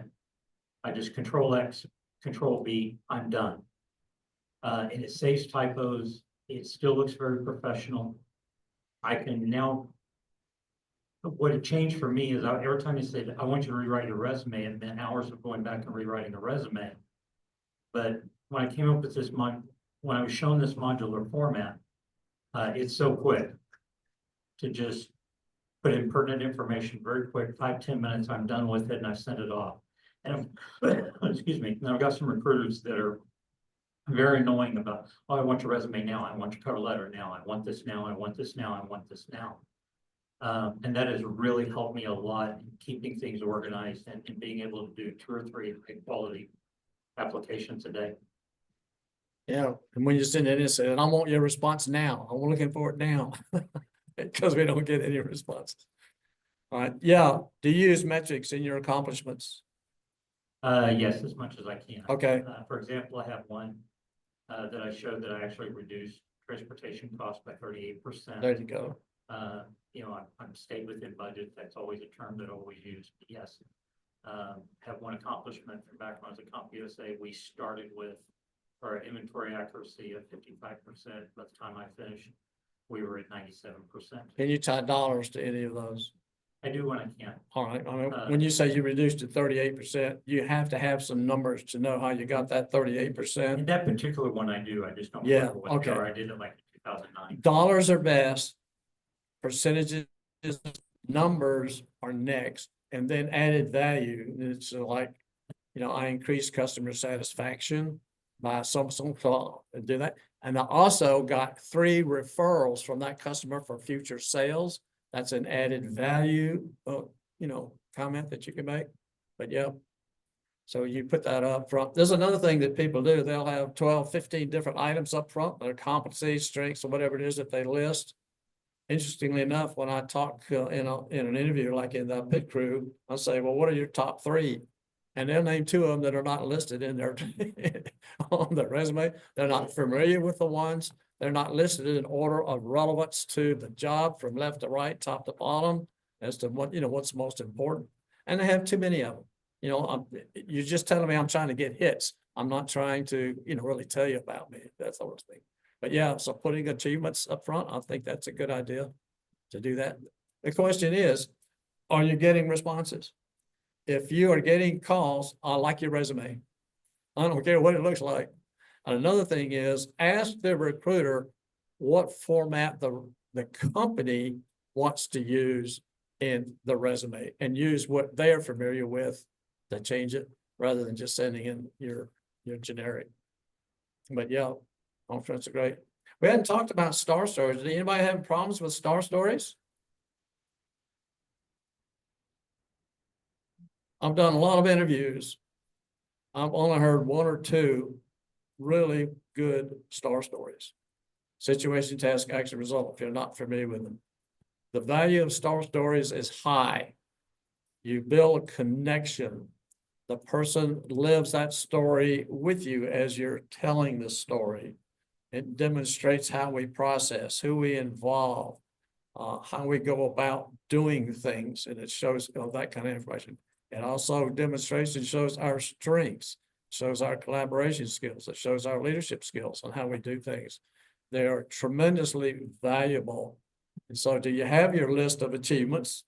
You know, I had a list, and I worked for a company for 25 years, and when I left, they wiped out my computer and they wiped out my list. And so I should have gone offline the day I found out that I was, you know, being downsized. But yeah, keep those up. One technique that I used way back when I was a Career Connection, get a copy of Knock 'Em Dead. Go to Half Price Books. I don't think they publish them anymore. You don't need the latest version. That book does 2 things that I found were really good in my job search and my interview skills. One, it tells you the question behind the question. So in behavioral interview, which is still used a lot, they're telling you the question behind the question. Tell me about a time when. The worst one is, tell me about a time you failed. Well, they want to know if you have the integrity to actually answer that question. Now, the strategy is you pick a time far enough back, nobody cares. And you show how you grew from it. But that's the first thing that book does. But it also helps you with those star stories. Because when I do an interview, I lay my resume on in front of me and they say, tell me about a time. I refer back to my interview or back to my resume. And that story comes right off one of those accomplishment statements. It helps me stay organized, helps me stay relaxed when I'm in an interview. And I found it's a technique that I've used for years and has worked very well for me. That's important because every question has a motivation. There's a reason why they're asking it. It's a reason why this person is asking this question now in the process. And I have a handout on the 12 basic categories in the workshop, and it has motivation behind every simple, every category. Why am I asking this question? For example, somebody tell me, why are they asking the question, don't you think that you're overqualified? What's the motive behind that question? Are you gonna quit next week? That's number one. There's about 8 of them. How much money are you It, expecting? it could be salary, it could be, it could be, you know more than I do, and you're a threat to me. I mean, there's a lot of reasons that can be asked, but the most popular one is, you'll leave. You'll leave. You won't be happy in your job. So how do we answer that? So come to the workshop and talk about, but basically you gotta say, convince me this is the job that you want. This is the place where you want to work. This is a place where the culture fits. This is what energizes you and makes you, makes you a valuable employee. So that's the strategy to answer. I suggest for answering them directly to the motive, I would never take a position where I'm not fully committed.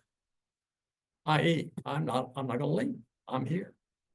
So, and that's kind of things we talk about, in the workshops. It's right on track with that. But every question does have a motive. So what we want to do in the interview is we say, all right, why are they asking this question? I don't want to answer right away. I want to wait. I want to think. So let me figure out what the motive is, what they're trying to say. So I want to make sure I answer the motive as well as the question, right? Tell me, why'd you leave your last 3 jobs? Well, they were having trouble. They wasn't making enough revenue and blah, blah, blah, blah, blah. You say, well, am I interested in that? No. Downsized. Went through a downsizing, but that brings me why I'm here with you today. And so I move away from that, but it's very simple. But what's the motive behind why you left? Why do you think people are asking that question?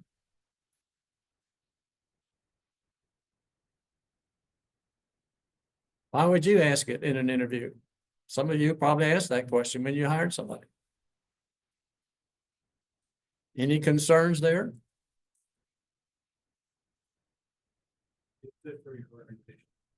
So in general, questions are always come back to the fit part of it. It's about why you left. Okay, worst case is when I was in jail for 3 years. All right. Was there something negative about your departure? All right. All right. So it's a risk assessment question. Is there some risk in hiring you? I've noticed that you've had, 8 jobs in the last 10 years. Well, what's the concern there? If it comes out and says all of them went out of business, I said, man, if you're coming to us, are you afraid that we might go out of business?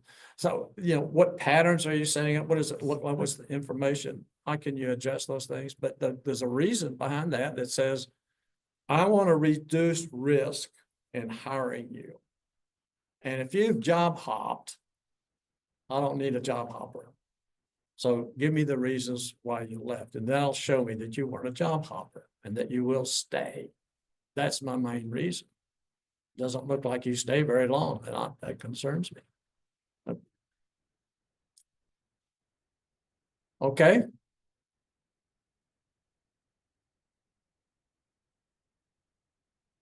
Thank you.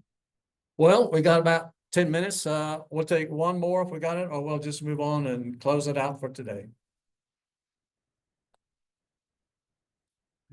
Chad, I saw some comments come up on the screen briefly. I didn't hear any. Well, Bill is online and he also there. You mentioned something about things that you can do during your job search that'll help you. Could you talk about those a little bit? He needs a mic.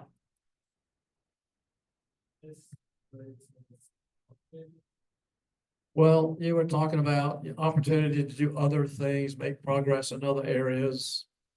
Yeah, I think someone had a question earlier about staying motivated. Right. And keeping positive, and people had a lot of good ideas in general about getting out of the house and getting out of your head and things like that. But another thing I know for me is that, when I was working, I was often working a lot, and sometimes some areas of my life would get neglected more than I would like. And while it's important to stay focused and diligent on the job search, you also want to stay physically and mentally well. And if you've got some extra time to spend on exercise and spend time with family and friends, especially, it can be a good time to do that and kind of show some positive improvement in other areas, and that could translate into momentum and positivity in the job search as well.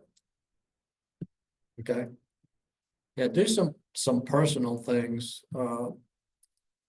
I made a mistake. I was looking for a job for 15 months, and I felt like every minute that I did spend looking for a job was a wasted minute. And so family neglect occurred.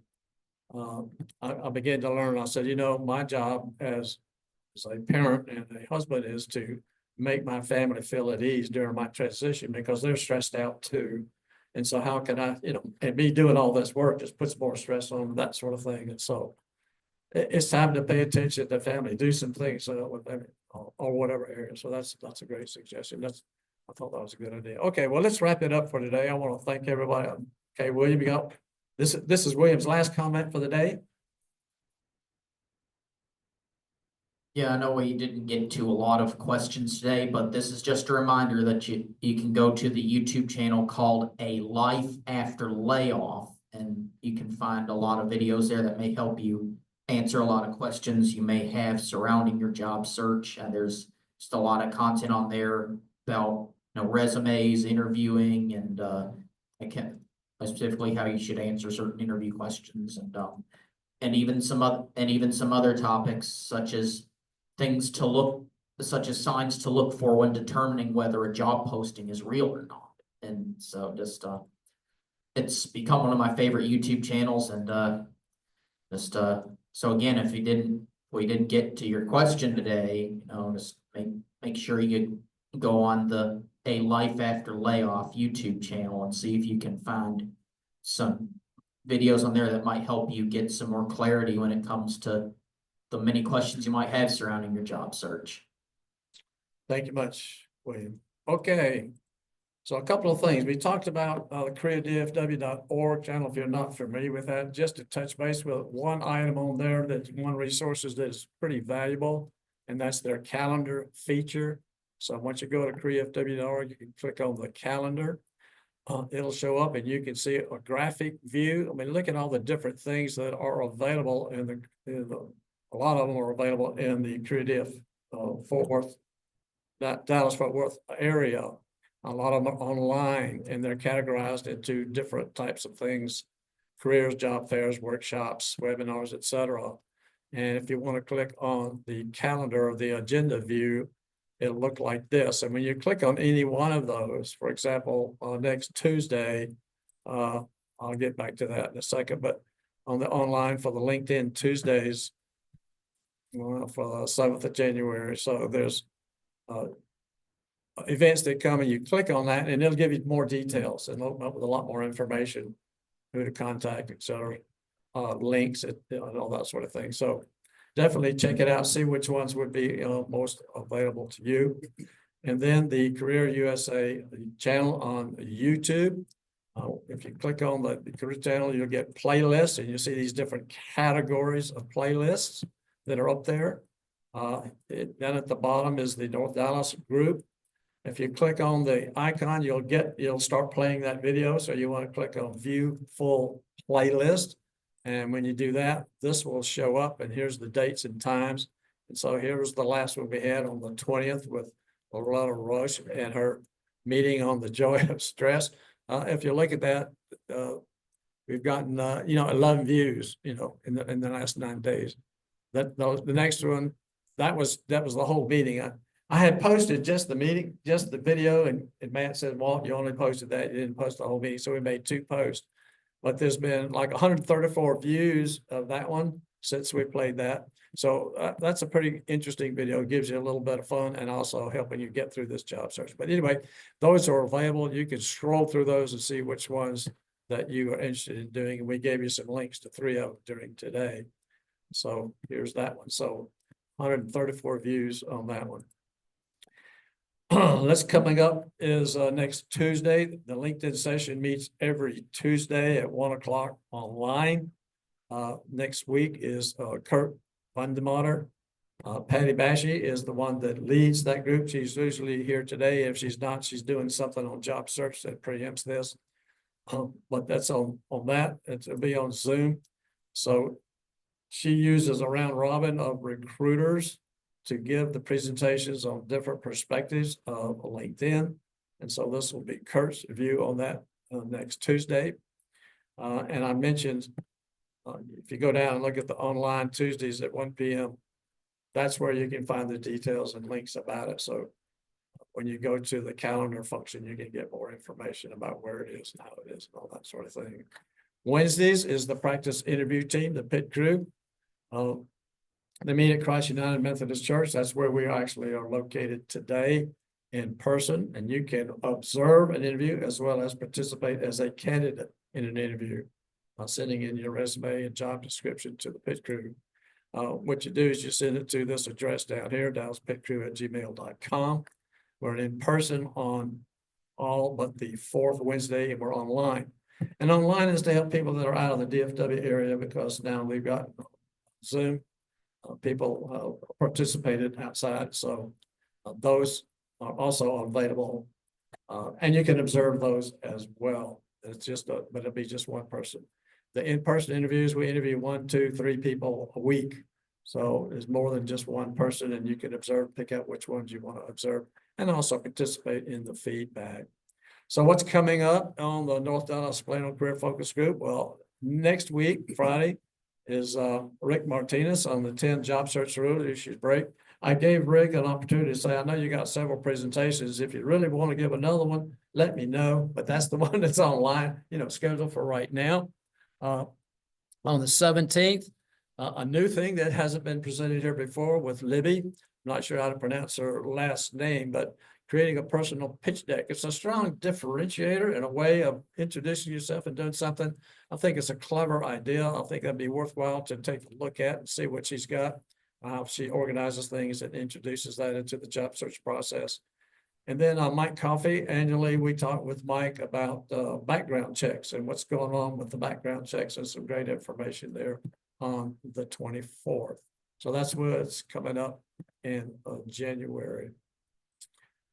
We will be going to Jason's Deli. How many people here will be going to lunch today? Raise your hand so we can get a count. 1, 2, 3, 4, 5. Okay, great. That's 7 of us. So we need a table for 7 at Jason's. We'll see you there. And if you'd like to come, I know there's another person that couldn't attend today, but it's going to show up today. So that's 8 people will be there. Jeff. And yeah, Jeff, someone. Pardon? It's a social networking, talking about job search and things like that. Yeah. And people giving ideas and maybe connections or talk, So it has still got job search related discussions going on. Yeah. One person said that was the most productive job search event of all the things that were out there that he went to, was the lunches on Friday. So it's at Jason's Deli. Glad to see you there. Well, thanks for joining us today. We'll see you next week. Thank you, Walt. Thank you and Happy New Year.